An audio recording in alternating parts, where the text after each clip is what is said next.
Hi, hello, welcome. எல்லோரும் எப்படி இருக்கீங்க? ஐ ஹோப் எல்லோரும் நல்லா இருக்கீங்கன்னு நினைக்கிறேன். கமெண்ட் செக்ஷனில் சொல்லுங்கள் நீங்கள் எப்படி இருக்கீங்கன்னு. அதே மாதிரி வெஞ்சனம் வச்சு ஒரே மாதிரி சாப்பாடு சாப்பிட்டு அழுத்து போட்டிங்களா? அப்போ உங்களுக்காண்டி தான் இந்த ரெசிபி. ஒருக்கு அந்த மாதிரி செஞ்சு பாருங்கள், ரொம்ப நல்லாயிருக்கும், ரொம்ப டேஸ்ட்டாக இருக்கும். எவ்வளோ சாதம், ஒரு குண்டா சாதம் இருந்தாலும் கத்தமாயிரும். சப்பாத்திக்கு, தோசைக்கு, இட்லிக்கு, அப்புறம் வெரைட்டி ரைஸ்க்கு எல்லாத்துக்கு கூடவும் சூப்பராக இருக்கும். ரொம்ப ஆப்டாக இருக்கும். சைட் டிஷ் நல்லா காரமாக சூப்பர் டேஸ்ட்டாக இருக்கும். ஒரு முறை இந்த மாதிரி செஞ்சு பாருங்கள், உங்கள் எல்லாருக்குமே ரொம்ப பிடிக்கும். நீங்கள் எப்போவுமே இதே மாதிரி செய்யணும்னு நினைப்பீங்க. இதுக்கு தேவையான பொருட்கள்லாம் நீங்கள் பார்த்துருப்பீங்க, இருந்தாலும் நான் ஒருக்கா சொல்கிறேன். தவை இந்த மாதிரி தான் நீளமாக நறுக்கிக்கோங்க, அப்போ பார்க்குறக்கும் நல்லாயிருக்கும். அதை நல்லா எண்ணெயில் கடுகு எண்ணெய் போட்டு நான் வதக்கியிருக்கிறேன். நீங்களும் கடுகு எண்ணெயில் வதக்குங்க, ரொம்ப நல்லாயிருக்கும். இல்லாட்டி உங்களுக்கு இஷ்டமானது நீங்கள் எப்போவுமே வீட்டில் பண்ணுற அதே எண்ணெயில் கூட பண்ணலாம். ஆனால் கடுகு எண்ணெயில் தான் இது கொஞ்சம் டேஸ்ட்டு கொஞ்சம் தூக்கலாக இருக்கும். அதனால் நான் கடுகு எண்ணெயில் செஞ்சுருக்கிறேன். உங்களுக்கு இஷ்டம் போல் நீங்கள் கடலெண்ணெயோ நல்லெண்ணெயோ எந்த எண்ணெயில் வேணாலும் செஞ்சுக்கலாம்.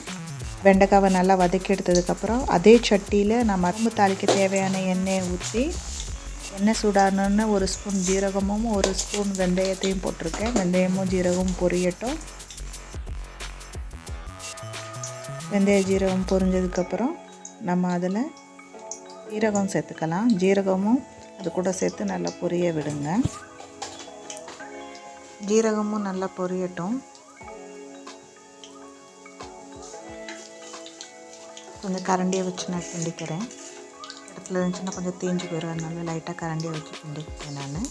இதுக்கப்புறம் ஜீரகம், வெந்தயம் எல்லாம் பொரிஞ்சதுக்கப்புறம் வெங்காயத்தை போடுவோம். ஒரு வெங்காயம், நான் பெரிய வெங்காயத்தை சின்ன பொடிசாக நறுக்கி சேர்த்துருக்கேன். வெங்காயத்துக்கு கொஞ்சம் கலர் சேஞ்ச் ஆகிற வரைக்கும் வதக்கிக்கலாம்.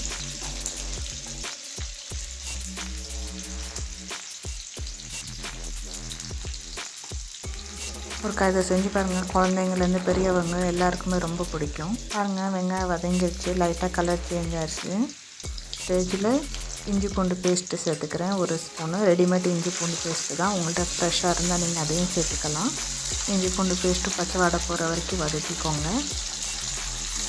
நான் எங்கள் வீட்டுக்கு தேவையான அளவுக்கு பண்ணுறேன். நீங்கள் உங்கள் வீட்டில் எவ்வளோ மெம்பர்ஸ் இருக்கிறாங்களோ உங்களுக்கு அதுக்கேற்றாப்புல நீங்கள் காரத்தை, தக்காளி, வெங்காயத்துக்கு அளவை சேர்த்து பண்ணுங்கள். இதோட பச்சை வாசனை போனதுக்கப்புறம் நான் நல்லா பழுத்த பழமாக நல்லா பெரிய தக்காளியாக ஒரு தக்காளி எடுத்துருக்கேன். ஒரு தக்காளியை நல்லா பொடிசாக நறுக்கி அதையும் சேர்த்துக்கலாம். தக்காளி நல்லா வதங்கட்டும். தக்காளி வதங்குற அளவுக்கு கொஞ்சம் உப்பு சேர்த்துக்கிட்டிங்கன்னா நல்லா வதங்கிடும்.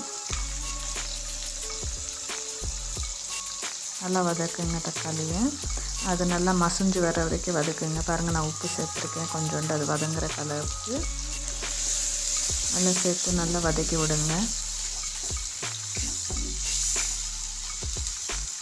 சீக்கிரமாக வதங்கிடும், ஒன்றும் பெரிய வேலையே கிடையாது. இதில் சீக்கிரமாக வதங்கிடும். இது தக்காளி, வெங்காயம் எல்லாம் வதங்குற வரைக்கும் நம்ம ஒரு கப்பு நான் தயிர் எடுத்திருக்கேன். ஃப்ரெஷ் தயிர், புளிக்காத தயிர், கொஞ்சம் கூட புளிப்பு இருக்கக்கூடாது. அதை நல்லா அடிச்சுக்கோங்க, ஏன்னா அப்படியே சேர்த்தோம்னா கொஞ்சம் திரியாக திரிஞ்சு போயிடும்.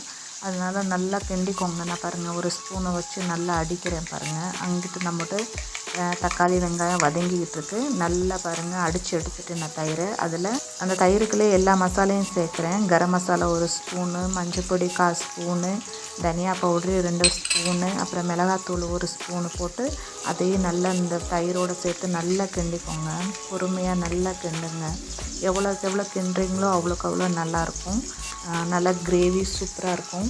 பார்க்குறக்கும் நல்லாயிருக்கும், சாப்பிட்றதுக்கும் நல்லாயிருக்கும். அது திரியாக திரிஞ்சு போகாத ஒன்று போல் நல்லா இருக்கும் பார்க்குறதுக்கும் சாப்பிடும் போதும். இல்லாட்டி அது நல்லா அப்படியே முட்டை தெரியும்ல, தயிர் அப்படியே கொண்டு சூடு பண்ணோம்னா திப்பியாக தெரிஞ்சு போயிடும். அதனால தான் நல்லா அந்த மாதிரி கிண்டிக்கோங்க. அதுக்குள்ளேயும் பாருங்கள், நம்ம தயிரெல்லாம் கிண்டி மிக்ஸ் பண்ணங்காட்டிலையும் நம்மளோட தக்காளி, வெங்காயமும் நல்லா வதங்கிருச்சு.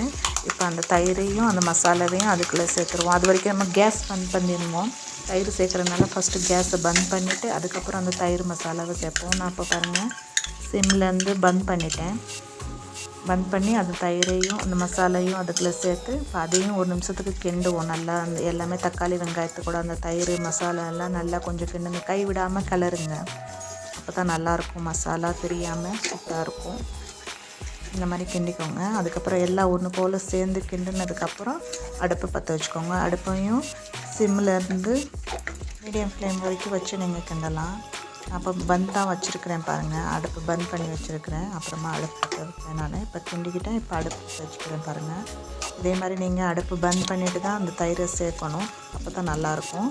இப்போ நான் அடுப்பு பற்ற வச்சு நல்லா கிண்டுற பாருங்கள். கை விடாமல் நல்லா ஒரு நிமிஷத்துக்கு நல்லா கிண்டுங்க.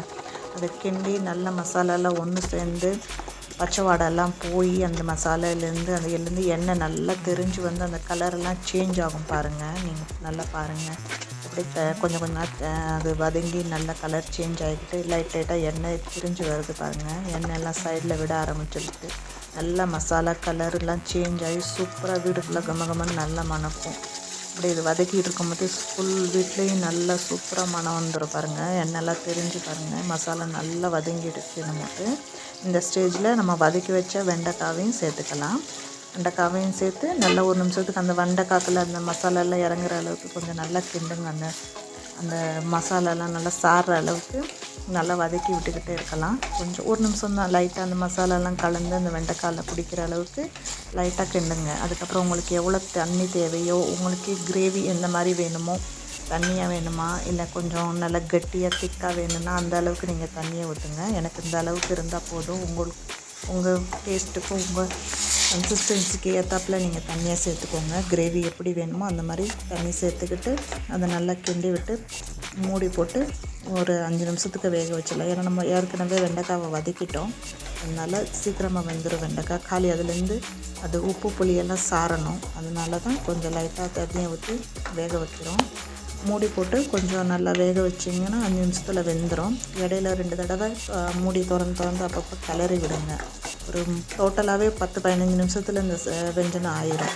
சூப்பராக இருக்கும். வெண்டைக்காய் கிரேவி நல்லாயிருக்கும். தயிர் போட்டு நீங்கள் இந்த மாதிரி ஒருக்கா செஞ்சு பாருங்கள். எல்லாேருக்கும் ரொம்ப பிடிக்கும். பாருங்கள், நான் ஒருக்கா மூடி போட்டு ஒரு 5 நிமிஷம் ஸ்டாண்டு மறுபடியும் திறந்து அதை கொஞ்சம் கிளறி விட்டுறேன். இந்த மாதிரி மிக்ஸ் பண்ணி விட்டுட்டு மறுபடியும் ஒருக்கா மூடி போட்டு ஒரு 5 நிமிஷம் கொதிக்க விட்டிங்கன்னா அது உங்களுக்கு எவ்வளோ தேவையோ அந்த அளவுக்கு நல்லா வந்துடும். நல்லா எண்ணெய் எல்லாம் பிரிஞ்சு சூப்பராக அழகாக கமன்னு நம்மகிட்ட வெண்டைக்காய் மசாலா தயாராகிரும். நல்லா காரசாரமாக சூப்பராக இருக்கும். ஒருக்கா அந்த மாதிரி செஞ்சு பாருங்கள். நீங்கள் அடிக்கடி இதே மாதிரி தான் செய்வீங்க. எல்லாேருக்கும் ரொம்ப பிடிக்கும். பாருங்கள், இப்போ எவ்வளோ சூப்பராக நம்மகிட்ட வெண்டைக்காய் மசாலா தயாராகிடுச்சு. அவ்வளோதாங்க, எல்லாம் ஆயிடுச்சு. இப்போ நான் கொஞ்சம் உங்களுக்கு க்ளோஸ்அப்லேருந்தும் காட்டுறேன். இதில் இப்போ நம்ம நல்லா கொத்தமல்லி தலையை நல்லா பொடிசாக நறுக்கி அதையும் சேர்த்துக்கலாம். மேலால் தூவி விட்டுக்கலாம். கொத்தமல்லி தலையையும் நல்லா தூவி விட்டு அதுக்கப்புறம் இதில் இன்னொன்று இன்க்ரீடியன்ட்ஸ் சேர்க்க போகிறோம். நம்ம கஸ்தூரி மெத்தியை தான் நல்லா க்ரஷ் பண்ணி சேர்த்துக்கோங்க. அது சேர்த்துக்கிட்டிங்கன்னா இன்னும் கொஞ்சம் டேஸ்ட்டும் நல்லா அரோமாவும் சூப்பராக இருக்கும். இருந்தால் சேர்த்துக்கோங்க, இல்லாட்டி பரவாயில்ல. ஏன்னா நம்ம ஏற்கனவே வெந்தயம் போட்டிருக்கோம் அதில். அதனால் நீங்கள் போடலாட்டியும் பரவாயில்ல, இருந்துச்சுன்னா கண்டிப்பாக சேர்த்துக்கோங்க. ரொம்ப நல்லாயிருக்கும். கஸ்தூரி மெத்தி சூப்பராக இருக்கும். இந்த பாருங்கள், நல்லா இந்த மாதிரி க்ரஷ் பண்ணி தூவி விட்டுக்கோங்க. தூவி விட்டு 2 சேர்த்து கிண்டி இறக்குங்க. சுட சாதத்து கூடயும் சப்பாத்தி கூடவும் வச்சு சாப்பிட்டு பாருங்கள். சூப்பராக இருக்கும். கண்டிப்பாக நீங்கள் செஞ்சு எப்படி இருந்துச்சுன்னு எனக்கு கமெண்ட் செக்ஷனில் சொல்லுங்கள். உங்களுக்கு பிடிச்சிருக்கா இல்லையான்னு சொல்லிவிட்டு இதே மாதிரி நிறைய ரெசிபி கூட நான் உங்கள் கூட சந்திச்சுக்கிட்டே இருப்பேன். ஆதரவும் அன்பும் எப்பவும் என் கூட இருக்கும்னு நினச்சி கண்டிப்பாக உங்களுக்கு பிடிச்சிருக்கும்னு நினைக்கிறேன். பிடிச்சிருந்தா ஒரு லைக் போடுங்க. நீங்கள் ஃபஸ்ட் டைம் சேனலுக்கு வரீங்கன்னு சொன்னால் சப்ஸ்கிரைப் பண்ணுங்கள், ஷேர் பண்ணுங்கள். பாருங்கள், எவ்வளோ கிட்டத்துலேருந்து பாருங்கள், எவ்வளோ சூப்பராக இருக்குது. பார்க்கும்போதே வாயிலெல்லாம் எச்சி ஊறுதில்ல. அது செய்யும் போது சரி வீடு ஃபுல்லாக கமன்னு நல்லா மணக்கும். கண்டிப்பாக இந்த மாதிரி ஒருக்கா செஞ்சு பாருங்கள். எல்லாருக்கும் ரொம்ப பிடிக்கும். நான் 4 பேருக்கு தேவையான அளவுக்கு சமைச்சிருக்கேன். உங்கள் வீட்டில் எவ்வளோ மெம்பர் இருக்கிறாங்களோ அதுக்கேற்றாப்புல நீங்கள் பொருட்கள் எடுத்துக்கோங்க. இன்றைக்கி நான் என்ன அளவுக்கு எடுத்துருக்கேன்னு பொருளுக்கு அதோட டீட்டெயிலு எல்லாத்தையும் நான் டிஸ்கிரிப்ஷனில் போட்டிருக்கேன். நீங்கள் செக் பண்ணி பார்க்கலாம். அந்த மாதிரி சிம்பிளாக நிறையா ஸ்டேட் விட்டு வித்தியாசமான ரெசிபியெல்லாம் என்கிட்ட சேனலில் அப்லோட் பண்ணியிருக்கிறேன். உங்களுக்கு தேவைப்பட்டுச்சுன்னா நீங்கள் கண்டிப்பாக போய் செக் பண்ணி பார்க்கலாம். உங்களுக்கு கண்டிப்பாக பிடிக்கும். அந்த மாதிரி செஞ்சு பாருங்கள். எல்லாமே நல்லா டேஸ்ட்டாக இருக்கும். வித்தியாசமாக சாப்பிட்ட மாதிரியும் இருக்கும், வித்தியாசமாக வீட்டில் செஞ்சு கொடுத்த மாதிரியும் இருக்கும். எல்லாருக்குமே ரொம்ப பிடிக்கும். அந்த மாதிரி நல்ல ஈஸியான சிம்பிள் ரெசிபிங்க தான் நான் என் சேனலில் ஷேர் பண்ணியிருக்கேன். நீங்கள் கண்டிப்பாக விசிட் பண்ணி பாருங்கள், உங்களுக்கு பிடிக்கும். இதே மாதிரி வித்தியாசமாக சிம்பிளாக ரெசிபி வீட்டில் இருக்கிற பொருளை வச்சு செய்கிற மாதிரி ரெசிபி கூட உங்களை நான் மீண்டும் சந்திப்பேன். அது வரைக்கும் பார்த்து பத்திரமா இருங்க. லைக் பண்ணுங்கள், ஷேர் பண்ணுங்கள், சப்ஸ்கிரைப் பண்ணுங்கள். Bye bye. Take care. Thanks for வாட்சிங்.